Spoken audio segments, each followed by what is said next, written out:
भैया आधा किलो आलू और 1 पाव बैगन कर देना। ठीक है दीदी, ये ले लो सब्जी आपकी। पिछले 3 बार की मिलाकर 150 रुपए हो गए। आज दोगी क्या दीदी? आज नहीं पर परसों तक मैं तुम्हारे पूरे पैसे दे दूंगी। ठीक है दीदी, दे देना, कोई बात नहीं। ना मैं कहीं जा रहा हूँ ना आप, परसों ले लूंगा। अच्छा दीदी, राम राम। हाय हाय, देखो तो बेचारी रचना कितनी दुखी है। अब तो सब्जी भी उधार लेने लगी है। तो और क्या करे बेचारी, जिसका पति नहीं कमाता उस औरत की जिंदगी बर्बाद है। इसका पति कमाता ही कहाँ है, पूरा दिन बस निठल्लों की तरह पान की दुकान पर खड़ा सिगरेट फूकता रहता है। पैसे कमाने की उसे चिंता ही कहाँ है। यही बेचारी घरों में रोटी बना बना कर घर चला रही है। पर अब तो वैसे भी पता चला है कि गर्भवती है, तो अब तो इसे भी काम करने में परेशानी आएगी। हाय, देखो तो निठल्ले पति को बच्चा पैदा करना आता है, काम करना नहीं आता। बताओ तो, जब घर में पैसे नहीं होंगे तो बच्चे को कैसे पालेगी? जरूरत ही क्या थी माँ बनने की, बेवकूफ औरत। अक्सर इसी तरह के ताने रचना को मोहल्ले वालों और रिश्तेदारों से सुनने को मिलते थे। अनिल से शादी का फैसला खुद रचना का था। 2 साल पहले रचना ने अनिल से लव मैरिज की थी।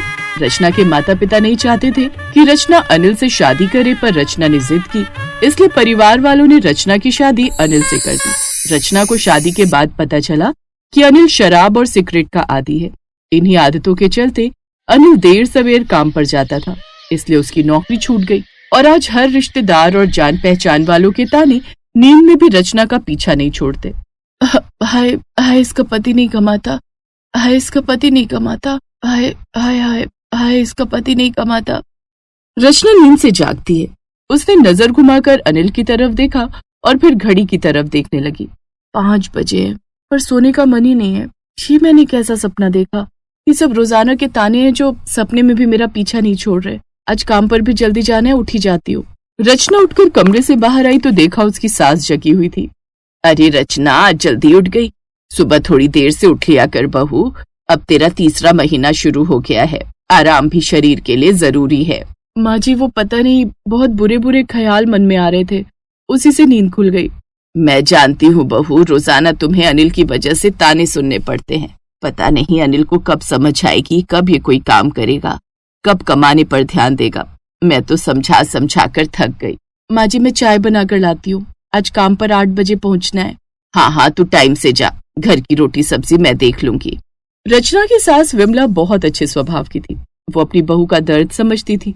सास को भी यही लगता था कि बेटा घर बैठा है और बहू बेचारी कमाने के लिए मेहनत कर रही है। पर अनिल को ये बात कहाँ समझ आने वाली थी। उसे तो शाम होते ही पैसे हाथ में चाहिए होते थे ताकि वो ठेके पर जाए और शराब पिए। एक शाम अनिल गुस्से से पागल हो गया। वो रचना पर भयानक गुस्सा कर रहा था, जिससे रचना डर गई। मैं कहता हूँ पैसे दे, वरना। सुनो तो, पहले मेरी बात तो सुनो। हाँ बोल, क्या बोलना बोल। इनमें से कुछ पैसे घर की जरूरतों के हैं और ये 300 रुपए मैंने अपने इंजेक्शन और दवाई के रखे हैं। डॉक्टर के पास जाऊंगी तो पता नहीं कितने लगे। अरे अभी अगले महीने चली जाइयो, ये डॉक्टर भी फालतू के इंजेक्शन लगाते हैं। मुझे दे तो ये पैसे, इधर ला। अनिल, बहू का डॉक्टर के पास जाना जरूरी है। 5वां महीना लग गया है, बहू कमजोर है, इसलिए डॉक्टर ताकत के इंजेक्शन लगा रहा है। सब ताकत है इसमें, इन सब फालतू की बातों का मेरे ऊपर कोई असर नहीं होगा, समझी? ला पैसे दे। डरते डरते आंखों में आंसू लिए रचना अनिल को वो पैसे दे देती है जो उसने डॉक्टर के पास जाने के लिए अलग रखे थे। अनिल पैसे लेकर शराब के अड्डे पर चला जाता है। धीरे धीरे समय बीता। रचना कभी डॉक्टर के पास गई, कभी छोड़ दिया। ऐसा ही होता रहा और फिर 9वें महीने में रचना को जो खुराक मिलनी चाहिए थी वो नहीं मिली, क्योंकि उसके कमाए सारे पैसे अनिल छीन लेता था। जो थोड़े बहुत बचते थे उससे रचना घर की रोजाना की सब्जी दूध खरीद लाती थी। अब 9वां महीना था तो रचना ने काम पर जाना छोड़ दिया, क्योंकि उसे अब कमजोरी और थकान रहने लगी थी। बहू, 1 गिलास दूध पी लिया कर, कम से कम कुछ तो शरीर में ताकत आएगी। जी माँ जी, पी लूंगी। तभी रचना के मम्मी पापा आ जाते हैं। उनके हाथ में सामान के कुछ थैले थे। मम्मी पापा को देखकर रचना की आंखों में खुशी के आंसू आ जाते हैं। मम्मी पापा, आप दोनों, मैं बहुत खुश हूँ कि आप आए। हाँ, मुझे पता था तुम्हारा 9वां महीना चल रहा है, इसलिए कुछ खाने पीने का सामान लाए हैं। रचना, मैंने सुना अनिल अभी भी कोई काम नहीं कर रहा, कुछ नहीं कमा रहा, फिर घर कैसे चल रहा है? सुनिए, इतने दिनों बाद बेटी से मिल रहे हैं, ये सब बातें छोड़ दीजिए वरना बच्चे पर असर पड़ेगा। रचना, तू डॉक्टर को समय पर दिखा रही है ना? हाँ हाँ मम्मी, मैं कल ही डॉक्टर को दिखा कर आई हूँ। बहन जी, रचना झूठ बोल रही है। मेरे निकम्मे बेटे की वजह से रचना के पास 1 रुपया भी नहीं बचता। ठीक से खाना तक तो खा नहीं पाती है, डॉक्टर को क्या दिखाएगी। रचना, तूने अपनी इतनी बड़ी परेशानी हमसे नहीं कही। मैं कहता हूँ अभी के अभी तू हमारे साथ चल। मैं यहाँ तुझे इस नर्क में नहीं रहने दूंगा। पापा नहीं, प्लीज ऐसा मत बोलिए, ये मेरा घर है, मैं ये घर छोड़कर कहीं नहीं जाऊंगी। सुनिए, मैं रचना की परेशानी समझ सकती हूँ। रचना को इस हालत में कोई भी टेंशन नहीं होनी चाहिए। ठीक है बेटी, अगर तू साथ नहीं चल सकती तो अपना ख्याल तो रख सकती है। सुनो, रचना को कुछ पैसे दे दो ताकि ये डॉक्टर को भी दिखाए और अपना खाने पीने का सामान भी मंगवाती रहे। रचना, ये कुछ फल फ्रूट, ड्राई फ्रूट है, ये भी खाती रहे, शरीर में ताकत आएगी। अपना ख्याल रखना, हम आते रहेंगे। हाँ। रचना के पिता भी एक छोटी सी कपड़े की दुकान चलाते थे। उनके पास ज्यादा तो नहीं था, पर इतना पैसा था कि वो अपने बच्चे की मदद कर सके। उन्होंने रचना के हाथ में 15,000 रुपए दिए ताकि रचना को इस हालत में कोई परेशानी ना हो। पर अनिल ने अलमारी में वो पैसे देख लिए और चुपचाप पैसे उठाकर दोस्तों यारों के साथ घूमने निकल गया। रचना ने जब डॉक्टर के पास जाने के लिए पर्स देखा तो वो घबरा गई। माँ जी, मैंने इसी पर्स में पैसे रखे थे पर पर्स खाली है। बहू, मैं जानती हूँ कि ये सब अनिल की करतूत है, वही। अचानक रचना को लेबर पेन शुरू हो गए। सास घबरा गई। वो ऑटो वाले को बुलाकर लाई और रचना को अस्पताल लेकर पहुंची। सास ने रचना के मम्मी पापा को भी बुलवा लिया। रचना की हालत नाजुक थी। रचना बहुत कमजोर है। रचना की हालत बहुत नाजुक है, अभी हम कुछ नहीं कह सकते। शायद रचना को कोई गहरा सदमा है जिस कारण उसकी यह हालत है। डॉक्टर, आप कुछ भी कीजिए, मेरी बेटी को बचा लीजिए। डॉक्टर, मेरी बहू को बचा लीजिए। तभी अनिल आ जाता है। जब उसे ये बात पता चलती है तो वो भी घबरा जाता है। अनिल अभी भी थोड़ी नशे की हालत में था। डॉक्टर, आप कुछ भी कीजिए, मेरी बेटी को बचा लीजिए। देखा, यह है हमारा दामाद जो ठीक से खड़ा भी नहीं हो सकता। वो मेरी बेटी को क्या संभालेगा। बस अब मैं अपनी बेटी को तेरे साथ नहीं रहने दूंगा, तलाक दिलवाऊंगा। देख तू, बस तूने मेरी बेटी को बहुत सताया है। सुनिए, चुप हो जाइए और भगवान से प्रार्थना कीजिए कि हमारी बेटी सकुशल रहे। अनिल रो रहा था। पहली बार उसकी आंखों में पश्चाताप दिखाई दे रहा था, पर अभी वो कुछ नहीं बोला, बस चुप रहा। कुछ घंटों बाद डॉक्टर बाहर आई। उसके चेहरे पर मुस्कान थी। घबराइए नहीं, आपकी बेटी अब ठीक है। और हाँ, आप नाना बन गए। आपकी बेटी ने एक प्यारी सी बेटी को जन्म दिया है। माँ और बच्ची दोनों बिल्कुल ठीक है। सबके चेहरे खुशी से खिल गए। सब रचना और बच्ची से मिले, पर रचना की आंखें अनिल को ढूंढ रही थी। माँ जी, मम्मी पापा, अनिल कहाँ हैं? क्या वो नहीं आए? आया है, पर किस मुंह से आएगा? वो लायक ही नहीं पति और पिता कहलाने के। पापा प्लीज, मैं अनिल से मिलना चाहती हूँ। मुझे पता है अब हमारी बेटी आ गई है, वो ठीक हो जाएंगे। माँ जी, उन्हें बुला दीजिए। सास अनिल को बुलाती है। अनिल की आंखों के आंसू रचना देख रही थी। अनिल ने कांपते हाथों से अपनी बेटी को गोद में लिया और उसके आंसू छलक गए। मैं खूब कमाऊंगा अपनी प्रिंसेस के लिए। उसके पापा खूब मेहनत करेंगे।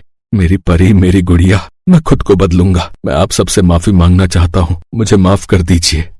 उस मासूम बच्ची के आते ही अनिल में बदलाव आ गया। उसने कमाना शुरू कर दिया और रचना के छोटे से परिवार में उसकी बच्ची नई खुशियां लेकर आई।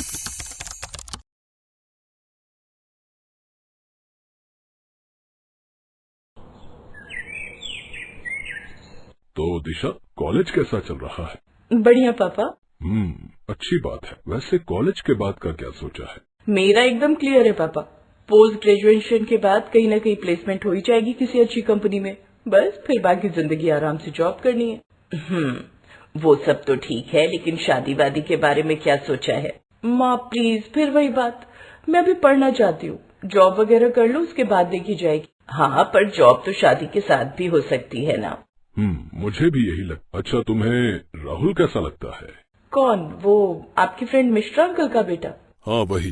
ठीक है डैड, पर वो हाई फाई है बहुत, मेरे टाइप का नहीं है। और आप चिंता मत करो, जब आपकी बेटी का लाखों का पैकेज होगा ना, तो ऐसे कई राहुल आएंगे आपके पास मेरा हाथ मांगने। दिशा की बात सुनकर उसके पिता विजय और उसकी माँ निधि मुस्कुरा दिए। दिशा अपने माँ बाप की इकलौती लड़की थी। विजय एक फैक्ट्री के मालिक थे, तो घर में पैसों की कोई कमी नहीं थी। उन्होंने दिशा का एडमिशन शहर के सबसे अच्छे कॉलेज में करवाया था। नाश्ता करने के बाद दिशा कॉलेज के लिए निकल गई। फिर शाम को कॉलेज के बाद। हाय आदि, कैसे हो? दिशा, मैं एकदम ठीक हूँ, तुम बताओ। हाँ ठीक हूँ मैं भी। क्या हुआ? कोई बात है क्या? हाँ यार, तुम मेरी थोड़ी सी हेल्प कर दोगे क्या? कल मैम ने क्या पढ़ाया मेरी कुछ समझ में नहीं आया। तुम हंस क्यों रहे हो? सोच रहा हूँ कि इतने बड़े कॉलेज में पढ़ने वाली लड़की सरकारी कॉलेज में पढ़ने वाले लड़के से हेल्प मांग रही है। ज्यादा नखरे मत दिखाओ, बताने तो बताओ वरना मैं जा रही हूँ। अरे रुको तो सही। अच्छा बाबा, सॉरी। लाओ बताओ, क्या समझ में नहीं आया? दिशा और आदित्य एक दूसरे से प्यार करते थे, लेकिन सामान्य घर का आदित्य उसी शहर के सरकारी कॉलेज में पढ़ता था। वो दोनों इंटर कॉलेज कंपटीशन में मिले थे और फिर वहीं से एक दूसरे को चाहने लगे। लेकिन ना तो आदित्य ने अपने घर में दिशा के बारे में किसी को कुछ बताया था और ना ही दिशा ने अपने घर में। फिर थोड़ी देर बाद अब बताओ, अब सही है, समझ में आया ये चैप्टर? वाओ यार, तुम्हें तो टीचर होना चाहिए। ओह थैंक यू, पर मुझे कुछ अलग करना है यार लाइफ में ना। हाँ सही बात है, तुम्हारे कॉलेज में तो प्लेसमेंट भी नहीं होती ना। नहीं, मेरे कॉलेज से तो बस डिग्री मिल जाए वही बहुत है। वक्त गुजरता गया। दिशा और आदित्य अब एक दूसरे को और चाहने लगे थे। कुछ महीने बाद आदित्य की जॉब लग गई और वो एक कार एजेंसी में मैनेजर बन गया, जिसके बाद आदित्य और दिशा ने शादी करने का फैसला किया। क्या एक मामूली सा मैनेजर? अरे क्या तनख्वाह होगी उसकी? मुश्किल से 20-25 हजार। बस क्या करोड़पति बाप की इकलौती बेटी यही डिजर्व करती है। अरे कल को तेरा खुद का लाखों का पैकेज लगेगा, तू अच्छी कंपनी में काम करेगी, अपने कलीग्स को क्या बताएगी कि तेरा पति एक मामूली मैनेजर है। और तुम्हारे उस फैसले का क्या हो कि पहले जॉब करूंगी, पैसे कमाऊंगी, फिर शादी करूंगी? विजय और निधि दिशा के फैसले के साथ नहीं थे। उधर आदित्य के घर में भी यही हाल था। देख बेटा, मेरी बात मान। बड़े बुजुर्ग कह गए हैं कि कभी अपनी औकात से बड़े घर से रिश्ता नहीं जोड़ना चाहिए। देख बेटा, उसके माँ बाप को तो यही लगेगा ना कि हम लालची हैं, दहेज और पैसा चाहते हैं। अरे क्या जरूरत है इस सब की। दोनों परिवार मना करते रहे, लेकिन ना तो दिशा मानी और ना ही आदित्य, और दोनों ने शादी कर ली। शादी के बाद दिशा आदित्य के घर आ गई। आदित्य के घर में उतनी सुविधाएं नहीं थी, लेकिन आदित्य के साथ शादी करके वो खुश थे। सब कुछ ठीक चल रहा था, लेकिन फिर एक दिन, आदि जल्दी इधर आओ। क्या हुआ दिशा, बहुत खुश लग रही हो? पापा मम्मी आप भी आओ ना। अरे पर हुआ क्या, ये तो बताओ। ये लो आदि, इसे जरा जोर से पढ़ो तो। आदित्य ने वो लेटर पढ़ना शुरू किया जो दिशा ने उसे दिया था। वो एक बड़ी IT कंपनी का ऑफर लेटर था। उस कंपनी में दिशा को जॉब मिल गई थी। पूरी 70,000 सैलरी? अरे बाप रे। है ना, मुझे भी यकीन नहीं हुआ था आदि। सोचो हर महीने 70,000 रूपए मिलेंगे। अरे वाह, तूने तो नाम रोशन कर दिया बहू। रुक, मैं अभी सबके लिए हलवा बना कर लाती हूँ। दिशा की जॉब लगने से पूरा परिवार खुश था, लेकिन पैसा अच्छों का दिमाग खराब कर देता है। धीरे धीरे दिशा अपनी सैलरी महंगे कपड़ों और जूतों पर खर्च करने लगी। तब उसे ज्योति और आदित्य ने समझाया, दिशा तुम्हें कुछ पैसे सेव भी करने चाहिए। हाँ बेटी, अच्छा कमाती हो तो थोड़ा बचत भी करना सीखो। बस मुझे ना आप लोगों की इसी बात से दिक्कत है। अब हम अमीर लोग हैं मम्मी, क्यों आप ये गरीब टाइप बातें करती हो? दिशा की बात सुनकर ज्योति चुप हो गई। वो समझ गई थी कि अब दिशा के सिर पर पैसा सवार हो गया है। दिशा की अकड़ और बदतमीजियां और बढ़ी तो राकेश और ज्योति शहर छोड़कर गांव वाले घर में आ बसे। ये बात आदित्य को बिल्कुल रास नहीं आई। इस बात पर उसमें और दिशा में आए दिन झगड़ा होने लगा। उसका मन करता था कि वो भी काम धंधा छोड़कर गांव चला जाए, पर वो ऐसा नहीं कर सकता था। और फिर रही सही कसर उस दिन। क्या हुआ माँ, आपने मुझे अचानक ऐसे क्यों बुलाया? तुम्हारे भटीचर पति की वजह से हमें तुम्हें बुलाना पड़ा। आदि, क्या किया उसने? वो जिस कार शोरूम में मैनेजर है वो मेरे रिश्तेदार का शोरूम है। उसे पता चला कि आदि हमारा दामाद है, तो उसने पूरे खानदान में सबको बता दिया कि हमारा दामाद उसके यहाँ काम करता है। ऊपर से वो तेरे पापा को फोन करके कहता है कि वो आदि का ख्याल रखेगा। देखो दिशु, तुम्हारी सैलरी उससे 3 गुना ज्यादा है। उससे बोलो कि या तो वो कोई अच्छा काम पकड़े या फिर घर संभाले। अरे तुम तो जॉब कर ही रही हो ना। हाँ, कम से कम ऐसे हमारी बेइज्जती तो नहीं होगी ना। दिशा अपने मायके से मुंह लटकाकर चली गई। उसे उसके माँ बाप की बातें सही लग रही थी। उधर निधि ने अपने उस रिश्तेदार को फोन कर जानबूझकर खरी खोटी सुना दी, जिससे गुस्सा होकर उसने अपने शोरूम से आदित्य को नौकरी से निकाल दिया। अब आदित्य के पास घर बैठने के अलावा कोई चारा नहीं था। फिर उसी शाम, अरे यार, वो लोग ऐसा कैसे कर सकते हैं? ना कोई नोटिस ना कुछ, सीधा टर्मिनेट कर दिया मुझे। हाँ तो कोई बात नहीं, मैं हूँ ना यार। और ये 20-25 हजार की नौकरी के लिए क्यों इतनी टेंशन ले रहे हो? तुम आराम से घर बैठो ना यार। ज्यादा काम करने का मन है तो घर के काम कर लो। आदित्य को दिशा की बात बहुत बुरी लगी, लेकिन उसके पास फिलहाल कोई चारा नहीं था। उसकी नौकरी जा चुकी थी और बहुत कोशिशों के बाद भी उसे कोई अच्छी नौकरी नहीं मिल रही थी। थक हार कर आदित्य किसी हाउसवाइफ की तरह हाउस हस्बैंड बन गया। अब वो घर का सारा काम करता, खाना बनाता, कपड़े धोता, घर की साफ सफाई करता। कुछ दिन बाद उसके माता पिता उससे मिलने शहर आए तो उसकी ऐसी हालत देखकर हैरान रह गए। बस यही बाकी रह गया था, तू औरतों की तरह घर में बैठा है। अरे नाक कटवा दी तूने तो हमारी। अरे कुछ नहीं तो हमारा ही ख्याल रख लिया होता। आदित्य अपने माता पिता को समझाने की लाख कोशिश करता रहा, लेकिन वो कहाँ सुनने वाले थे। वो उसे कोसते हुए दोबारा गांव चले गए। फिर अगले ही दिन दिशा के माँ बाप आ धमके। हाँ, ये सही है। वैसे भी जितने काम तुम करते हो आदि, उतने पैसे तो कोई मेड भी ले ही लेगी, तो तुम तो सेव कर ही रहे हो। और वैसे भी दिशा अच्छा कमा तो रही है। आदित्य के मन में पहले ही आग लगी थी और फिर दिशा के माँ बाप ने उसका मजाक बनाकर उस आग को और हवा दे दी। थोड़ी देर बाद, यार ये क्या है आदि, दाल में नमक कितना ज्यादा कर दिया तुमने। उफ, तुम्हें करना ही क्या होता है? घर में ठीक से खाना भी नहीं बना सकते क्या? मैं सारा दिन ऑफिस में झक मरा हूँ और शाम को ऐसा खाना खाने का किसका मन करेगा? जाओ यहाँ से, सारा मूड खराब कर दिया। अपने माँ बाप नाराज होकर चले गए थे। सास ससुर ताने मारते थे और पत्नी ने भी उसे जली कटी सुनानी शुरू कर दी थी। बेचारा आदि बहुत बुरी जिंदगी जी रहा था। वो रसोई में जाकर खूब रोया, लेकिन तभी उसने आंसू पोंछे और खुद से वादा किया कि वो अपनी जिंदगी बदल कर रहेगा। उस दिन के बाद से उसने मोबाइल में अलग अलग रेसिपी बनानी सीखी और वो घर पर ही उन्हें हर रोज ट्राई करने लगा। बीतते वक्त के साथ आदित्य बहुत अच्छा खाना बनाने लगा और अब तो दिशा और उसके माँ बाप भी उससे बहुत खुश रहने लगे थे। मानना पड़ेगा यार, क्या स्नैक्स बनाए हैं। वही तो आदि, तुम ना यही करो, खाना वाना बनाओ, छोड़ो जॉब वॉब के बारे में। अपनी सास ससुर की बात सुनकर आदि हल्का मुस्कुरा दिया। एक बार फिर उन्होंने उसकी बेइज्जती जो की थी। ऐसे ही कुछ साल बीत गए। आदित्य पूरा घर संभालता और दिशा काम करती। और फिर एक दिन, आओ दिशा, जल्दी आओ ना। क्या बात है, बड़े खुश लग रहे हो। हाँ, जरा इस लेटर को पढ़ो तो। अरे वाह, ये लेटर तो मार्वल शेफ शो की तरफ से आए हैं। Dear mister Aditya, we are very happy. अरे बाप रे, 24 लाख रुपए हर साल, मतलब 2 लाख रुपए महीना पर, ये कैसे? अरे पढ़ो ना, और जोर से पढ़ना। तुम्हारे मम्मी पापा भी आए हुए हैं तो वो भी सुन लेंगे। घर में रहकर ही मैंने खाना बनाना सीखा दिशा, और फिर 2 महीने पहले एक ऑनलाइन कंपटीशन में मैंने भाग लिया और मेरी डिश सबको पसंद आई। मैं वो कुकिंग रियलिटी शो जीत गया और अब वो मुझे दूसरे सीजन के लिए जज रखना चाहते हैं और इसके लिए वो हर महीने मुझे 2 लाख रुपए देंगे। ये तो कितना अच्छा हो गया ना। मेरे 80,000 और तुम्हारे 2 लाख मिलाकर हर महीने 3 लाख के आसपास हो जाएंगे। क्या बात है, हम तो मौज मारेंगे। नहीं दिशा, अब हो गया। तुम अपनी पूरी सैलरी रखो और खूब मौज मारो। मैं अपनी कमाई से अपने माँ बाप की सेवा करूंगा। दिशा की लाख मनाने पर भी आदित्य ने अपना फैसला नहीं बदला, तो आखिर में मुंह लटकाए दिशा वहां से चली गई। अब उसे अपनी गलती का एहसास हो रहा था, लेकिन आदित्य उसे माफ करने वाला नहीं था।